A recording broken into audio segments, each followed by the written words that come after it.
그렇습니다. 예수님은 우리를 찾아오셨습니다. 전능하신 하나님의 아들이신 그분이 친히 인간의 몸을 입고 시공간을 초월할 수 있는 하나님, 수천 년 전에 그 별을 예비하셔서 동방박사들의 눈에 띄게 하고 그 별을 따라 왕을 찾아 나선 이 사람들처럼 하나님의 계획은 무궁무진하고 전능하십니다. 시공을 초월하신 하나님께서, 그 전능하신 하나님께서 육신의 몸을 입고 시공간에 제한이 있는 이 땅에 아기 예수로 오신 것입니다. 예수님의 찾아오심은 성경의 예언대로 메시아와 구주로 이 땅에 오셨습니다. 우리를 구원할 살아계신 하나님의 아들, 죄 없으신 어린 양으로 예수님이 이 땅에 찾아오신 것입니다. 우리를 찾아오셨습니다. 저와 여러분을 찾아오셨습니다. 성경의 약속대로 우리를 찾아오신 그분, 성경의 예언대로 낮고 천한 곳에 온 인류를 구원하러 오신 우리 주님, 그분이 저와 여러분 한 분 한 분을 찾아오신 것, 그것이 바로 성탄의 참된 의미일 것입니다. 성탄에 우리를 찾아오신 주님 앞에 보배압을 열어 황금과 유황과 모략을 드리며 엎드려 절하였던 박사들처럼 저와 여러분의 삶이 하나님 앞에 엎드려서 경배하는 그런 저와 여러분의 남은 생애가 되기를 주님의 이름으로 축복합니다. 하나님의 영원하신 계획 안에 저와 여러분이 포함되어 있다는 거예요. 하나님의 그 섭리 아래 저와 여러분이 있다는 것, 이거 얼마나 감사한 일입니까? 오늘도 이 구원의 감격과 감사로 나를 찾아오신 성경의 약속과 예언대로 오셔서 우리를 구원해 주신 그 예수 그리스도에게 경배와 찬양의 구원의 감격과 기쁨이 넘쳐나는 그런 생애가 되기를 축복합니다. 누가복음을 다시 돌아갑니다. 지난 시간 우리는 탕자의 이야기를 보았습니다. 탕자는 아버지 재산을 살림을 나누어 아버지의 통치와 지배가 없는 곳으로 떠나갔습니다. 사실 우리 인생의 행복은 하나님 안에 있을 때 있는 것입니다. 새가 공중을 날아다닐 때 행복하고 물고기가 물속에 있을 때 행복하고 나무는 그 뿌리를 흙 속에 둘 때 잘 자랄 수 있습니다. 답답하다고 나무가 뿌리를 탁 하늘로 지켜들면 죽는 겁니다. 물고기가 그 물을 떠나서 물 위로 튀어올라 있다면 그 물고기도 자유롭지 못하고 죽음을 맞이합니다. 새는 공중에 창공에 있을 때 안전하고 행복하지 그 새를 물속에 집어넣어버리면 어찌 살 수 있겠습니까? 마찬가지로 우리 인생에도 영적인 원리가 있는데 저와 여러분 또한 아버지의 영향과 아버지의 은혜와 아버지의 통치 안에 있을 때 그게 행복한 겁니다. 마음껏 아버지를 떠나고 코로나라고 주님을 떠나고 내 마음대로 산다고 절대로 오래 살고 행복할 수 없어요. 우리는 이 땅의 삶이 전부가 아니기 때문에, 영원한 삶이 있기 때문에 여전히 아버지의 통치와 지배 그 아래서 행복을, 안전을, 평강을 누리시기를 축복합니다. 탕자는 그것 다 버리고 떠났습니다. 먼 나라에 가서 허랑방탕하여 탕자가 되었습니다. 다 잃어버렸습니다. 돼지 치는 사람이 되어 돼지 먹는 쥐염 열매마저도 공급받지 못하는 그곳, 하나님 없는 그곳, 아버지 없는 그곳은 아무런 자비가, 아무런 사랑이 베풀어지지 않았습니다. 회개는 무엇입니까? 깨닫는 거예요. 자신의 잘못을 깨닫는 거예요. 내가 잘못 왔다라는 걸 깨닫는 거고, 내 위치를 깨닫는 거예요. 내가 여기 있을 곳이 아닌데. 회개는 바로 깨닫는 거고, 은혜 받는 것도 깨닫는 겁니다. 똑같은 하나님의 말씀을 받다가도 어느 순간은 이 말씀이 내 삶의 체화가 되는 말씀이 되어 깨달아지는 때가 있어요. 동일한 말씀인데 어느 순간 그 말씀이 지식적 말씀을 뛰어넘어 내 삶을 아우르는 지식의 한계를 넘는 말씀이 되어 우리 삶을 이끌 때가 있어요. 이런 깨달음을 달라고 우린 기도해야 돼요. 첫 번째 깨달음은 죄를 깨닫는, 우리 인생의 연약함을 깨닫는 지혜, 그 깨달음을 달라고 기도하고, 두 번째는 삶의 현장에서 하나님의 말씀을 깨닫는 지혜, 그 깨달음을 달라고 기도해야 될 거예요. 회개는 깨달음입니다. 당자는 자신의 처지를 깨달았어요. 그리고 회개는 깨닫고 끝나는 게 아니라 아버지께로 돌아가는 겁니다. 자백하고 회개하고 그 말씀 따라, 그 지배와 인도를 따라 그 통치를 받는 것, 순종하는 것, 그게 참된 회개예요. 뉘우치고 돌아가지 않으면 회개가 아니에요. 그냥 뉘우침으로 끝납니다. 그런데 그 뉘우침을 가지고 아버지께로 돌아가는 거예요. 수치와 자존심, 부끄러움 얼마나 많습니까? 그런데 그 모습 그대로 아버지께 가서 이제 나를 품꾼의 하나로 봐주소서. 그게 바로 회개입니다. 그리고 회개는 다시 죄로 돌아가지 않도록, 반복하지 않도록 하나님 말씀을 명심하는 거예요. 깨닫고 돌아가 다시 죄로 돌아가지 않도록 명심하는 것, 그렇게 회개하는 자 아버지께서 회복시켜 주십니다. 좋은 옷으로 갈아입혀줘요. 신발도 갈아 신겨주고 반지를 끼워서 그의 명예와 지위를 회복시켜주고, 잔치하며 기뻐하며 즐거워 회개하면 회복이 있는 것입니다. 오늘 말씀 두 번째 탕자가 나오는데, 집 나간 탕자도 있지만 오늘 말씀에는 큰아들, 맏아들, 집안의 탕자에 대한 이야기인데, 말씀의 제목을 보십시오. 아버지 마음 모르면 뭐 된다? 탕자 되는 거예요. 아버지 마음을 모르면 탕자예요. 아버지하고 함께 있다고 다 좋은 아들이 아니라는 말이에요. 아버지 마음을 알고 그 마음을 따라 사는 사람이 친정한 자녀예요. 아버지 집에 있고 아버지와 함께 있고 아버지 재산을 벌고 있지만 아버지 마음을 모르는 집안의 탕자, 오늘 아버지 마음을 알아가길 소원합니다. 저와 여러분도 아버지 마음을 알아야 돼요. 본문에 나타난 아버지의 마음은 무엇입니까? 스바냐 3장 17절입니다. 우리 함께 읽어볼까요? 너의 하나님 여호와가 너희 가운데 계시니 그는 구원을 베푸실 전능자시라. 그가 기쁨을 이기지 못하시며 너를 잠잠히 사랑하시며. 사랑입니다. 아들이 살림을 나누어 달라고 할 때 얼토당토 아는데 그 졸음에 지면서 살림을 나눠주는 것, 왜 그렇습니까? 집 나간 그 아들을 계속해서 기다리고 있는 것, 왜 그렇습니까? 사랑하니까 그런 거잖아요. 남이 아니라 자식이기 때문이잖아요. 하나님은 그 사랑의 마음, 스바냐 말씀처럼 잠잠히 너를 사랑하신다고, 너의 가운데 계시고 구원을 베푸실 전능자, 우리로 인하여 너무 기뻐하시는 하나님이 잠잠히 사랑한단 말은 끝까지 사랑한단 말이죠. 아버지 마음이 뭡니까? 사랑이에요. 자녀를 향한 사랑입니다. 오늘 예수 믿는 저와 여러분을 향한 사랑입니다. 이 아버지의 마음, 사랑을 알아야 돼요. 잃어버린 아들, 죽은 아들을 기다리는 이 아버지의 사랑, 이게 아버지 하나님의 마음이라는 거죠. 그 마음은 어떻게 됩니까?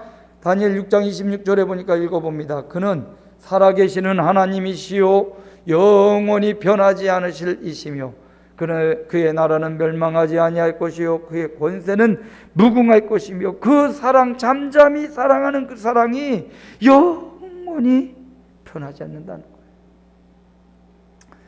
다니엘에게 말해주는 다리오 왕의 신앙의 고백이에요. 다니엘의 고백이 아니라 사자굴 속에 들어갔던 다니엘, 그 여호와를 끝까지 사랑하고 사자굴 속에 들어갔던 그 다니엘, 하나님을 믿는다는 그 이유, 삼시 3번 창을 열고 하나님 예루살렘을 향하여 기도했던 그 다니엘, 그가 사자굴 속에 잡혀간 거죠.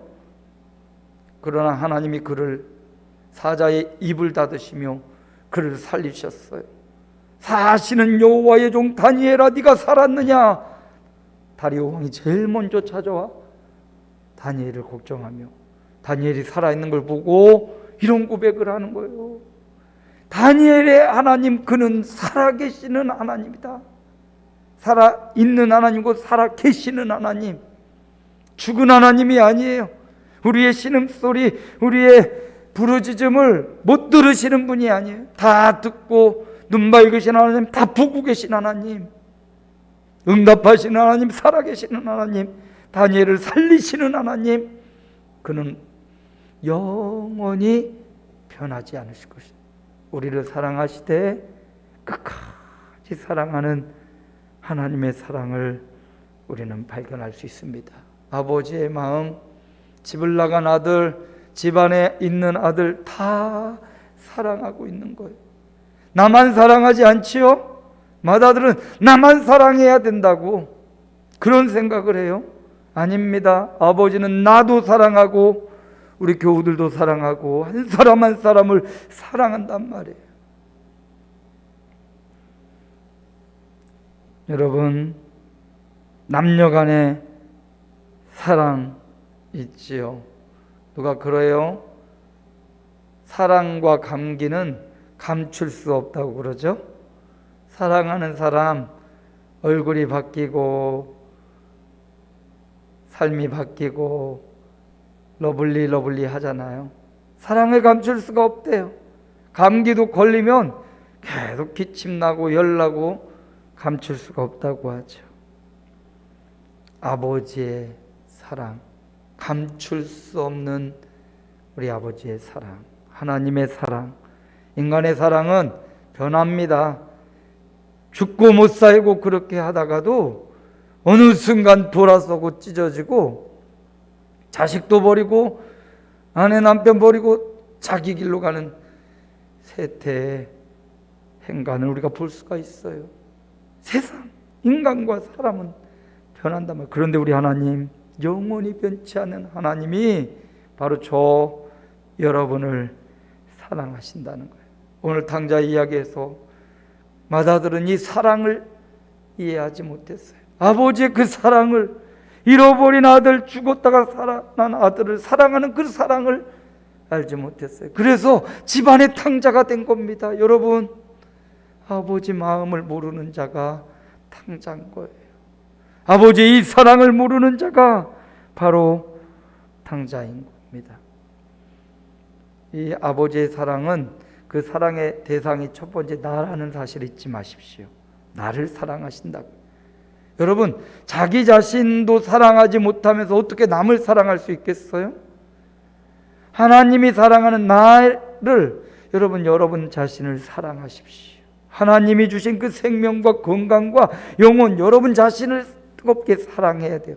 그리고 그 사랑하는 만큼 이웃을 사랑하라고 했죠. 자기 사랑이 먼저예요. 자기 사랑. 자기를, 하나님 사랑, 하나님이 나를 사랑, 내가 나를 사랑, 그리고 그 사랑의 마음으로 이웃을 내 몸처럼 사랑하는 거예요. 자기 인생, 자기 삶의 여정 다 다르고 남다른 삶을 살아왔을 겁니다. 똑같은 인생이 하나도 없어요. 그래도 여러분이 살아온 그 삶, 어쩔 수 없이 그렇게 살아온 삶, 어떻게 보면 부모 형제, 내가 원치 않는 곳에 태어나서 이렇게 살아온 그 환경과 여건, 그럼에도 불구하고 여러분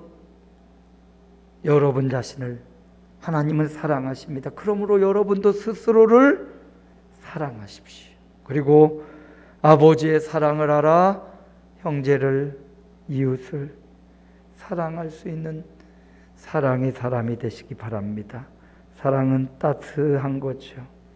사랑은 품어주는 거고 사랑은 배려라고 했습니다. 하나님이 우리를 배려하시고 따뜻하게 품어주셔요.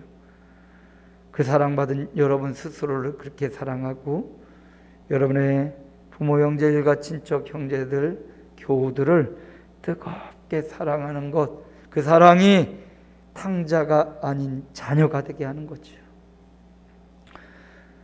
아버지 마음, 두 번째 아버지의 마음이 있는데 그것은 이사야 55장 7절에 나옵니다. 우리 함께 읽어볼까요? 악인은 그의 길을, 불의한 자는 그의 생각을 버리고 여호와께로 돌아오라.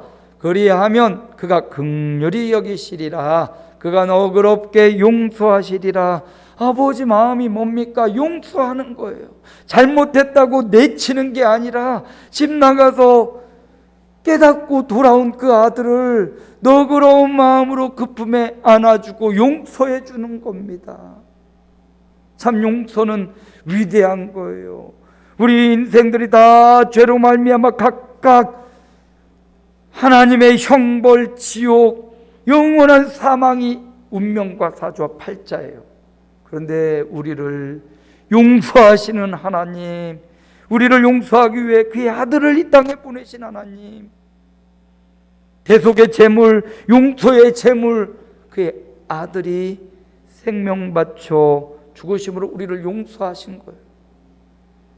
이 용서, 아버지의 마음을 모르니까 집안의 맏아들은 탕자였던 겁니다. 아들을 용서하는 그 너그러운 아버지의 마음을 알지 못하니까 그는 탕자였습니다. 우리가 늘 드리는 주기도문에도 우리가 우리의 죄를 사하여 준 것 같이 우리 죄를 사하여 주시옵고. 여러분, 아버지 마음은 용서입니다. 우리가 살면서 실수할 수 있어요. 잘못할 수 있습니다. 인생이기에 연약해서 힘이 없어서 잃어버려서.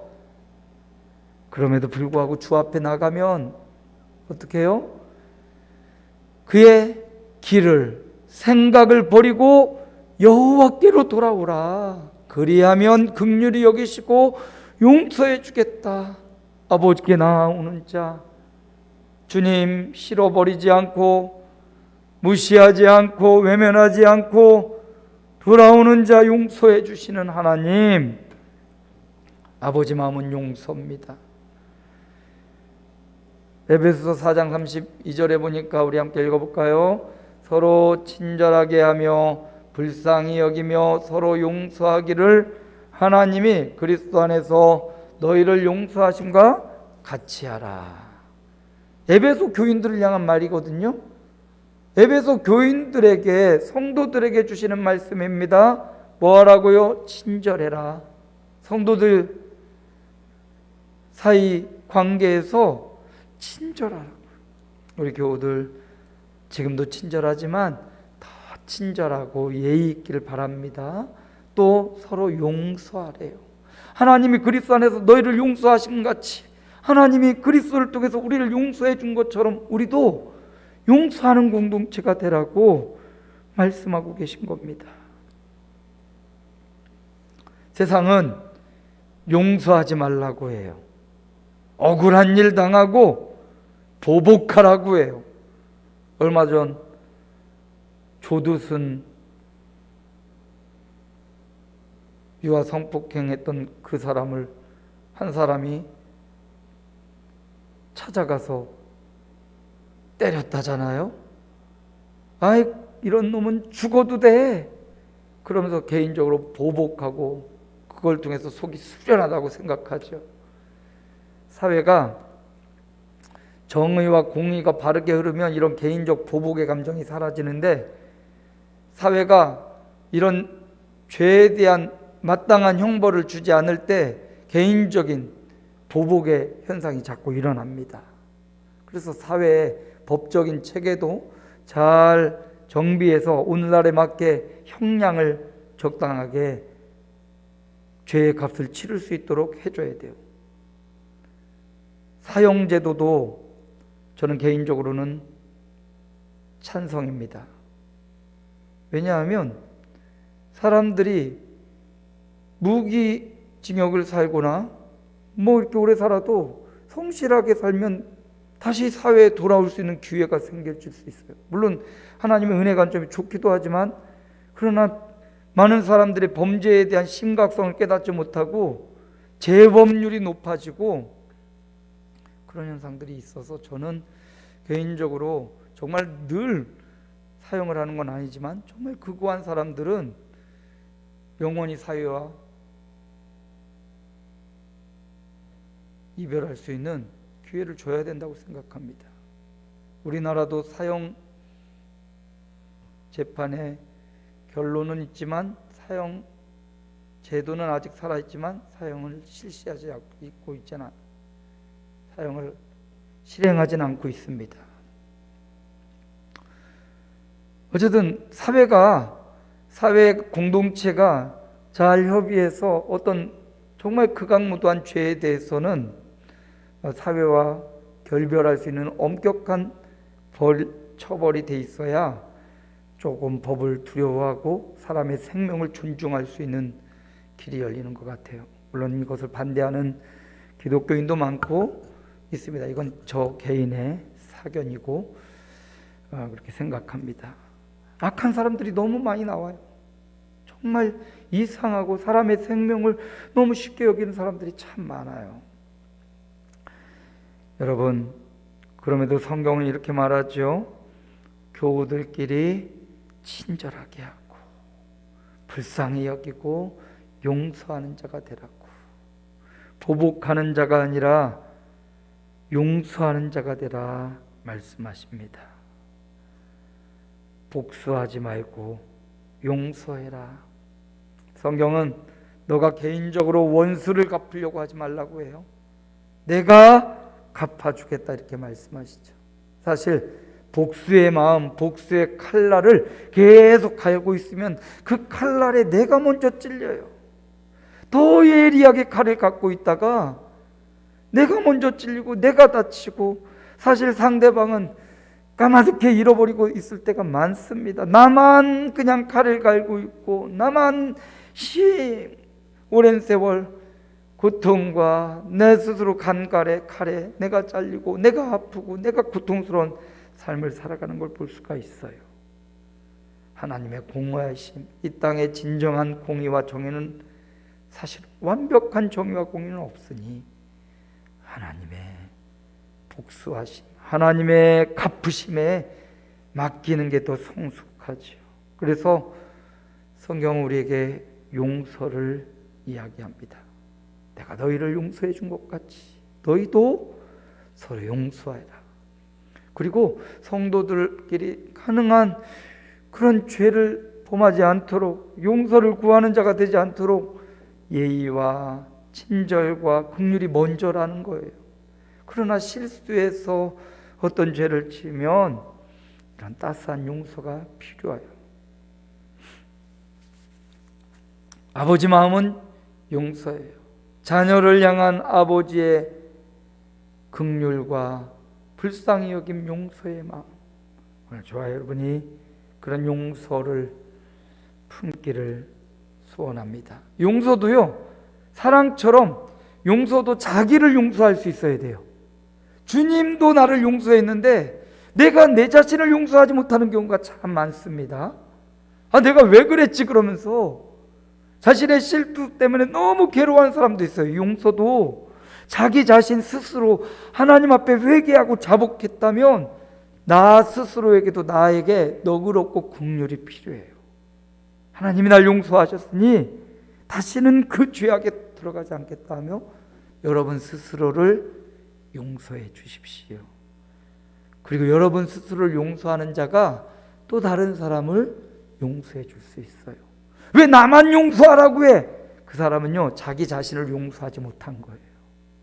자기 자신을 먼저 용서하는 자가 다른 사람도 용서할 수 있어요.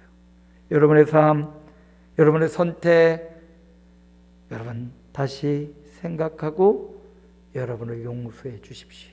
주님이 여러분을 이미 용서했습니다. 여러분의 인생, 여러분의 선택에 대해서 다시금 용서를 베풀어 주십시오. 오늘 아버지의 마음은 이 용서를 모르니까 맏아들은 탕자였던 거죠. 세 번째 아들이 모른 게 또 있습니다. 그것은 동생, 그 동생과 자기가 형제라는 사실이지요. 동생은 자기의 경쟁자가 아니에요. 함께 아버지를 공경하고 함께 협력해야 될 대상입니다. 그런데 형과 동생 사이에 시기심과 질투와 경쟁으로 보니까, 아니 제가 돌아왔는데 왜 제 대우하는 거와 나를 대우해 주는 게 달라? 아버지의 마음을 모르는 거예요. 아버지 원하는 게 뭐겠습니까? 아버지의 자녀들이 연합하고 협력하는 거잖아요. 아버지 마음, 부모의 마음에 자녀들이 서로 싸우고 늘 분쟁하면 부모의 마음은 찢어지는 것 아닙니까? 이게 아버지 마음이에요. 형제가 연합하는 겁니다. 그래서 성경에 보니 함께 읽어봅니다. 보라, 형제가 연합하여 동거함이 어찌 그리 선하고 아름다운고, 거기서 여호와께서 복을 명령하셨으니 곧 영생이로다. 보십시오.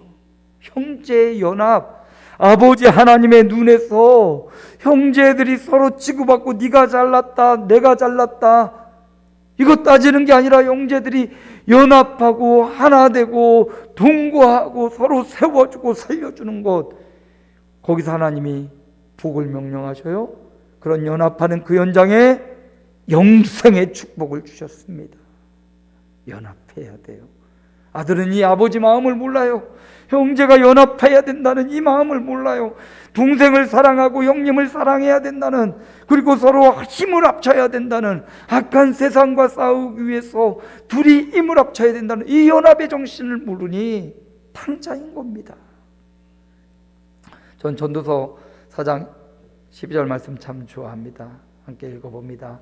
한 사람이면 패하겠거니와 두 사람이면 맞설 수 있나니 세 겹줄은 쉽게 끊어지지 아니하느니라. 그렇죠. 연합의 중요성이에요. 한 사람이면 뭐 이길 수도 있겠지만, 힘센 사람 있겠지만 어떻게 여럿을 당할 수 있어요? 어떻게 대적을 당할 수 있습니까? 두 사람이면 의지가 좀 되지요. 그런데 세 겹줄이 되면 쉽게 끊어지지 않는 연합의 중요성을 말해줘요. 아버지 마음은 큰아들, 잘난 아들도 있고 좀 부족한 아들도 있지만 그들이 연합하고 힘을 합치고 하나 되는 거예요. 하나님 마음도 동일합니다. 오늘 저와 여러분, 우리 교회 공동체로 소속된 저와 여러분이 연합하여 주님 앞에 거룩하고 선한 일에 힘써야 됩니다. 어떤 연합은요, 정의와 공의와 멀어진 연합도 있습니다. 그걸 야합이라고 합니다. 나쁜 일에 나쁜 마음으로 함께 하나 되는 거예요. 이건 야합입니다. 성도는 야합이 아니라 연합해야 돼요. 오늘 우리 교우들이 연합하고, 기독교인들이 연합하고, 하나님을 여호와로 경외하는 자들이 연합하는, 이게 아버지 마음입니다. 이걸 모른 두 맏아들은 탕자였어요. 결론이 어떻게 돌아가는지 모르겠지만 이 맏아들이 회개하고 아버지 잘못했습니다 돌아가고 형제와 참 연합하는 그런 장면을 예측해 보기도 하고요, 끝까지 반항하는 아들의 모습이 예측되기도 하지만 그 선택은 저와 여러분에게 하나님이 내리셨습니다. 너는 아버지 마음 모르는 집 나간 탕자 되지 마라. 너는 아버지 마음 모르는 집안의 탕자도 되지 마라. 너는 아버지 마음 아는 자녀가 되라. 아버지 마음은 뭐예요? 첫째로 사랑이에요. 아버지 마음은 뭡니까? 용서예요. 아버지 마음은 뭡니까? 형제들의 아버지의 뜻을 따른 연합입니다. 아버지 마음 아는 자가 하나님의 자녀예요. 오늘 저와 여러분의 생애가 아버지 마음을 아는 주님의 자녀로 마음껏 사랑받고 용서받고, 그랬다면 이제 마음껏 우리도 사랑하고 용서해주고 아버지의 뜻으로 하나, 야합 아닌 연합하는 그런 성도들의 생애가 되기를 주님의 이름으로 축복합니다. 살아계신 주님 감사합니다. 우리는 아버지 마음을 알기 원합니다. 날마다 아버지 마음을 깨닫게 하옵소서. 이 땅 살면서 우리가 부모가 되고 우리가 이 땅